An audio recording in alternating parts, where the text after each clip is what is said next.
cierto, Toño Ontiveros de la red social obradorista, el buen amigo Toño Ontiveros, que por cierto, tenemos rato que no lo saludamos aquí en Sin Censura, estuvo grabando parte de nuestra presentación en la Feria del Libro Morelos 2026 allá en Cuernavaca. Tuvimos, debo de decirlo, presentaciones exitosas viernes y sábado, gracias a la audiencia de Sin Censura, gracias a la audiencia de Con Toño Ruiz. Ahí estaba Toñito Ruiz, que vino desde Kansas City a estar presente también. Gracias a la audiencia de No Apto para Cínicos del maestro Jaime Hernández. Gracias a la audiencia de las charlas cruzadas en los espacios que conduce el maestro Paco Cruz durante las tardes. Gracias a la red social obradorista de Toño Ontiveros.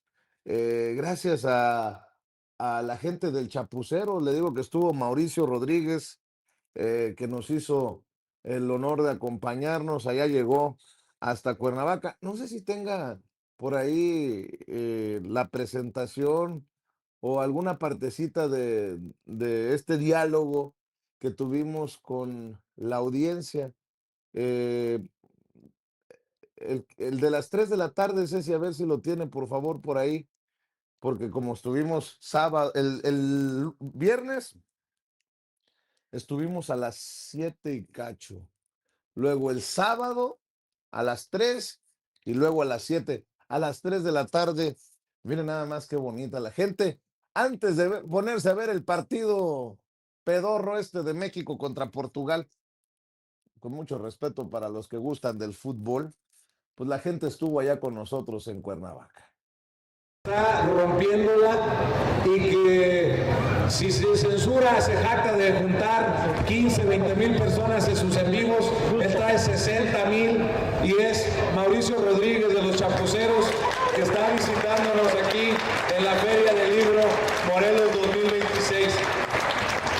Como tú gustes. Pásense, camaradas. Por favor, Mauricio. El jefe ya dijo que pasen. Así Toño. Pero vénganse. Toño. Y ese es mi saque, para después escuchar al maestro Jaime Hernández. Mauricio Rodríguez, Mau, de los camaradas del Chapucero, ya llegó acá a Cuernavaca, el buen Toño Ruiz. Hay que apoyarlo también en su canal con Toño Ruiz. Y Toño Ontiveros de la red social obradorista, mi querido Jaime. Gracias, profe. Asseyez-toi. Siéntense, chamacos. Eso quiere decir que vas a hablar mucho. Preparándome aquí, 1, 2, 3, 4. Gracias a todos por venir, por darse un tiempito para estar con nosotros. Voy a hacer, no me voy a extender, ¿no? El tiempo, el formato de estas. No me mires así, Paco. Tienes un minuto para empezar a hablar. No. Bueno, ahí les va. Violencia, cómo se ocurre en los medios, esta realidad de la violencia que de repente nos engolfó, nos devoró a todo México. Tengo que empezar con una anécdota personal. A mediados de los 80, yo estaba haciendo mi primera cobertura en zona de guerra, en Beirut. Yo tenía apenas 30 años. Gracias. Ahora tengo 70. Bueno, yo tenía apenas 30 años y era mi primera cobertura en zona de guerra. No tenía, pues era mi primera cobertura, no tenía demasiada idea de cómo cubrir una zona geográfica y demográfica tan laberíntica, ¿no?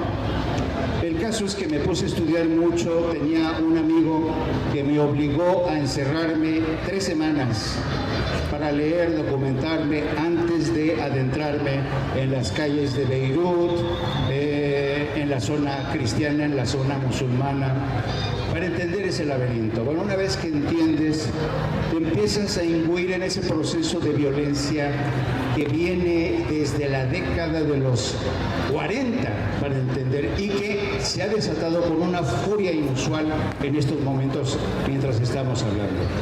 Bueno, el caso es que en aquella época yo tenía 30 años. Y cuando regresaba a mi base de operaciones, en este caso a Madrid, España, yo tomaba contacto con mi madre porque sabía que mi madre estaba angustiada, ¿no? Mi madre, muy católica, vivía en Tijuana.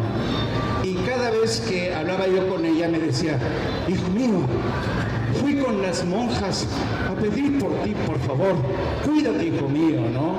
Y claro, como esta figura del corresponsal de guerra, que es, wow, corresponsal de guerra, se la pasa arriesgando la vida. Hay mucho de cierto, pero también hay mucho de no tan cierto. Pero bueno, el caso es que mi madre rezaba por mí cuando yo estaba cubriendo en aquella década de los 80s. Pasa el tiempo, y de repente quien tenía que rezar por mi madre era yo, porque fue cuando se desató la violencia tan tremenda en Tijuana, en Ciudad Juárez.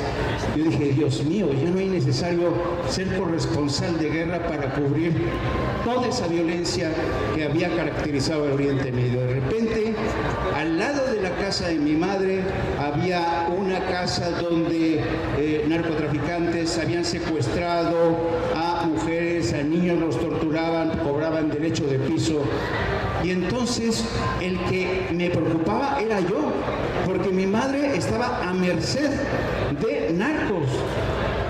Y yo dije, pero Dios mío, ¿en qué momento se nos echó a perder este país? ¿En qué momento?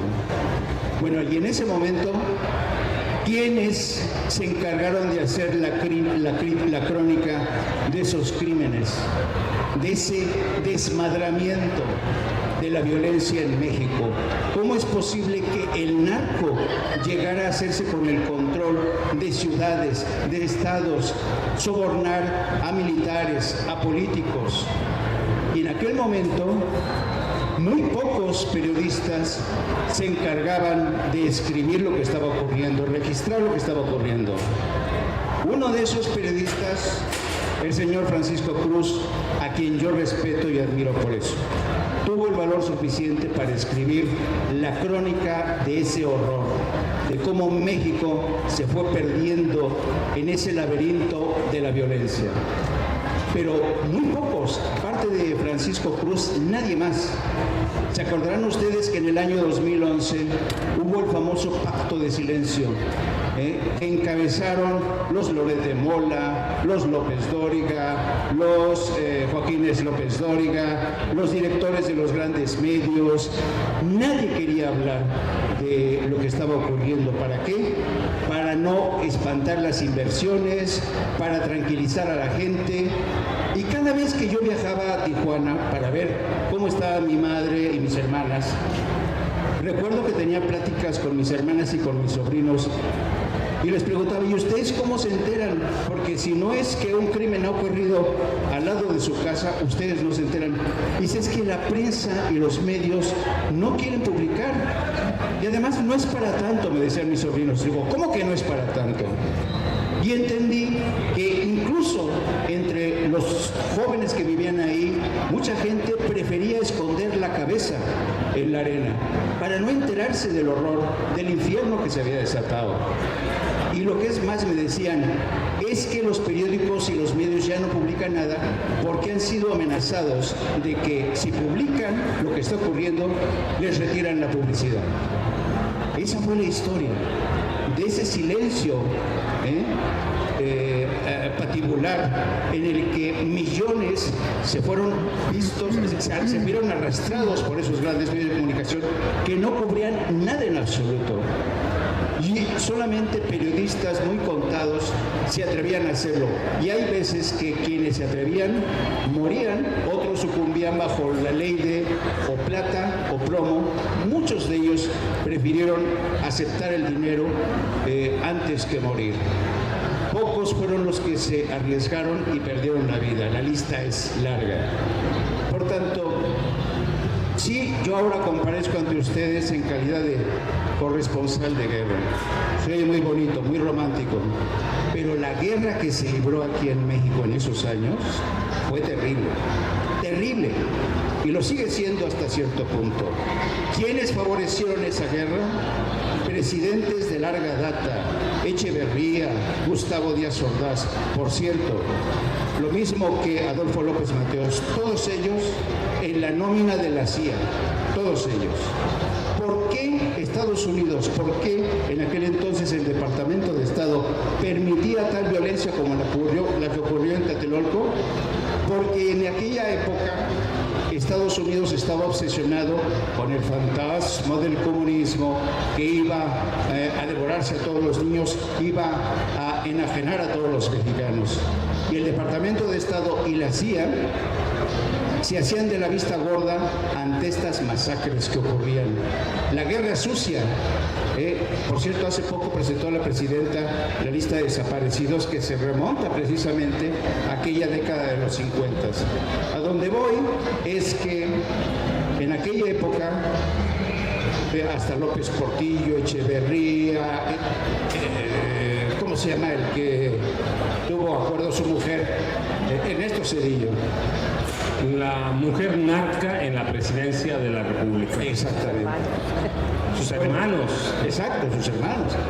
Todos ellos podían actuar con mayor permisividad. ¿Por qué? Porque mientras Estados Unidos estuviera cubierto ante las amenazas del comunismo, todo se permitía. Hacían de la vista gorda. Pero hoy estamos desde el 2018 ante dos gobiernos de bandera completamente distinta que no se doblegan ante Washington. Es curioso que el Departamento de Estado ponga mayor atención en México sobre la violación de derechos humanos, sobre la contabilidad macabra de los desaparecidos y los asesinados. Y en este transcurso, yo creo que la prensa poco a poco se ha visto sacudida por esa realidad que durante tanto tiempo ocultaron. Pero en este contexto son los nuevos medios, los youtubers, Francisco y yo creo que a diferencia de estos chamacos que están en medio, Francisco y yo somos híbridos porque nosotros venimos de la prensa vieja. Exactamente, de la prensa vieja, del telex, del teletipo, del fax. Pero esta gente que ya combina talentos y conocimientos de otro tipo, yo creo que son la nueva generación y la nueva esperanza y el relevo para que esa realidad política, social y sobre todo la violencia no se pierda. Yo les propongo en este contexto, si alguien nos puede platicar, contar cómo enfrentar a través de la prensa alternativa, a través de la prensa independiente, esta violencia y que es mucho más, no mucho más jóvenes, Jaime.